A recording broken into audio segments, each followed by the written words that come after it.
important thing.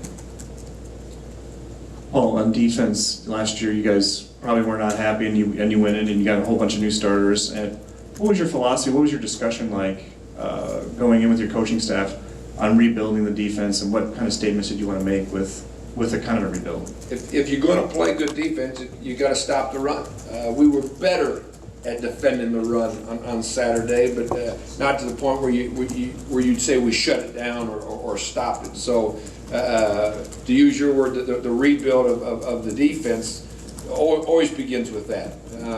Then you work to control the pass. You're not going to stop people's pass games generally. You got to control it if you're committed to stopping the run. To do all of that, you got to tackle better. I've mentioned we tackled better in the preseason. Didn't tackle as well in the first game, but that's 2+ weeks of not tackling in practice. I would suspect we'd tackle better in game 2 than we did in game 1.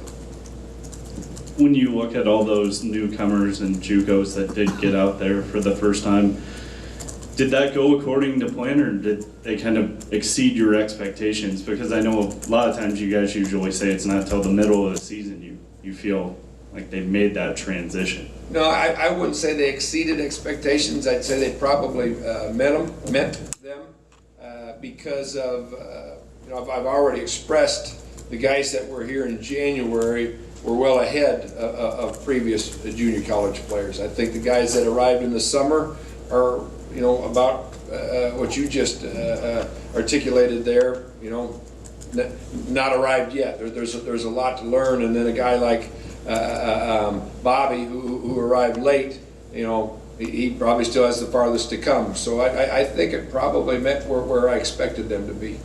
Oh, what stood out on film when you were watching Daniels at running back in that first Iowa game? Speed. He hit a couple holes hard and fast, and picked up a lot of yardage before defenders were able to get to him. They've got a great 1-2 punch, if you will, in the backfield, and it'll be a formidable run offense that we'll be matched up against. With your own running backs, what did you see when you went back and looked at film, and kind of the impression you got from them, and maybe kinds of things that jumped out to you is to try to get that jump started a little bit more and consistent? I thought they ran hard, first of all. I thought they all ran hard and were playing hard to go along with that. I thought their age showed. I thought Tyler Brown played like he'd at least been out there before and played the best of the three. Michael Warren played like it was his first opportunity and showed some things, and Joshua Thomas played like a true freshman, albeit he ended up in the end zone and he dropped his shoulders and ran with some force. And I already have begun to see in one game a guy that says, all right, this is a little bit different than practice. This is an opponent, and these are live reps. And I think he learned greatly from that encounter.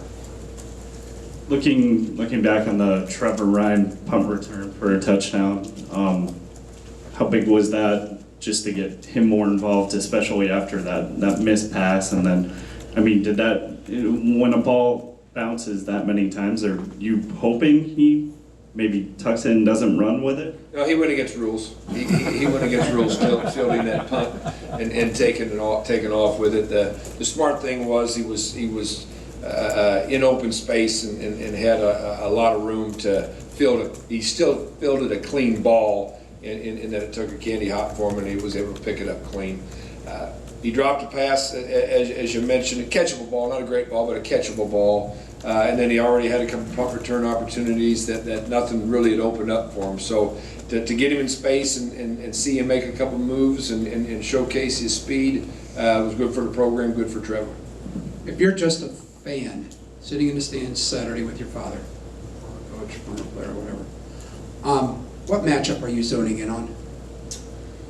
Boy, I think because of my background, it's hard for me to separate that because of my background. I think you got to look at the trenches, especially in this game. Iowa has always been so strong on the offensive and defensive lines, and they are again this year.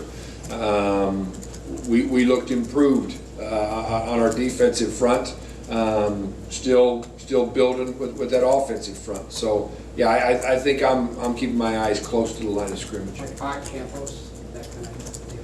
Well, I don't think it just ends there. I mean, I think that's a good matchup. I mean, Jake certainly has to be motivated because Ott's one of the best in the country, absolute best in the country, and Jake's going to have his hands full. So, yeah, I mean that's one. If you want to put the spyglass on two guys, but I think it's got to be a bigger vision. It's got to go all the way across. Well, can you talk about your process with JUCO recruits, because you talked about guys bringing guys in January. I don't think people realize how quick a courtship that is. I mean, you guys are in your season, and I think they signed December 12th, mid-December.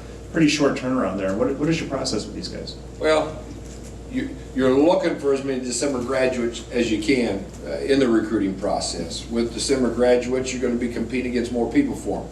Everybody wants a kid that's going to be there in January, who's going to be there for your off season, who's going to be there for spring practice. You'll push some of the May kids to the back burner knowing that that's the case. We're not overly selective when it comes to that. We want the best players we can possibly get, but getting them here, beginning the transition of them understanding the culture of your program, the work ethic that goes into it, as well as the knowledge of your offense and defensive schemes, gives you a leg up. So, we hit on all three in this past recruiting year. We got January enrollees, we had June enrollees, and we got guys that didn't join us until August. So the more you get there earlier, the better. Coach, your wide receivers have got a lot of attention for being the strength of the team. Iowa's secondary's got a lot of attention on paper as a strength. What do you think of their secondary as we go into that matchup? Haven't watched the Illinois State defensive side of the ball yet. I've watched special teams and offense leading up to this meeting. Know the guys that are back, certainly, and they are a very, very solid secondary. I think the corners are really good. I think the safeties are the same. They do a very good job of coaching them, very sound with what they do defensively. The reason I say I started on the line is because I'm a ball coach, and that's where games are won and lost. If I was looking somewhere else, it would be that matchup of secondary and wide receivers on that particular side of the ball.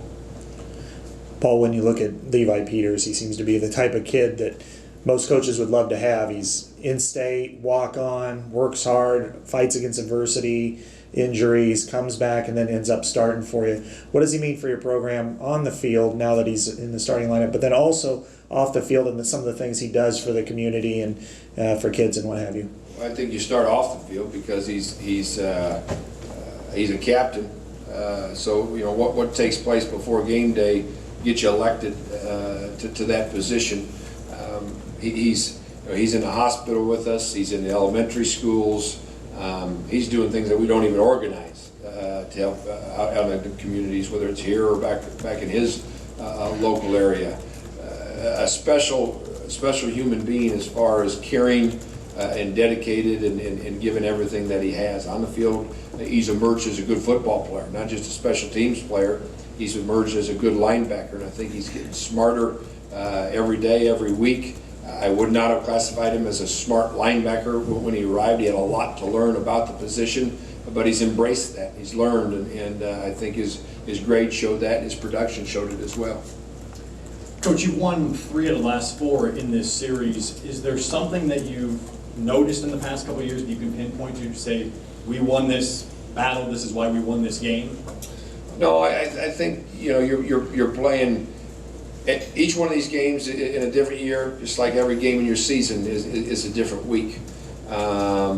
We've played well in this game, and we've played poorly in this game. 3 out of the last 4, we've put ourselves in a position to win, and coming down to some onside kick plays. On the other, we were there. The other 2, we weren't. So I mean, it's year to year, and we're going to fight to have great preparation mentally and physically to go into this one and see what will happen on Saturday. Coach, each team has its own very unique home field advantage, yet the road team has won the last 3 in a row. What does that speak to maybe the closeness of this game, or why do you think that's happened the last few years? I think it speaks to the fact that in a game like this, doesn't matter where you're at. You're focused on what's happening down there between the white lines. Let me just give some perspective to it that you can apply to this game. Carson Epps, a true freshman on our roster. My wife and I were eating lunch with him yesterday, and I asked him about the crowd and the opportunity to play in the first game, and he said, it was different than I thought. He said, I could hear Coach Tommy Mangino on the sideline. I could hear Sam. He said, I was so focused on what my responsibilities were that I really didn't get affected by the outside noise. And I think in a game of this magnitude, the focus is that high, that probably some of that crowd can get lost in its effect as players remain intent on what they have to accomplish.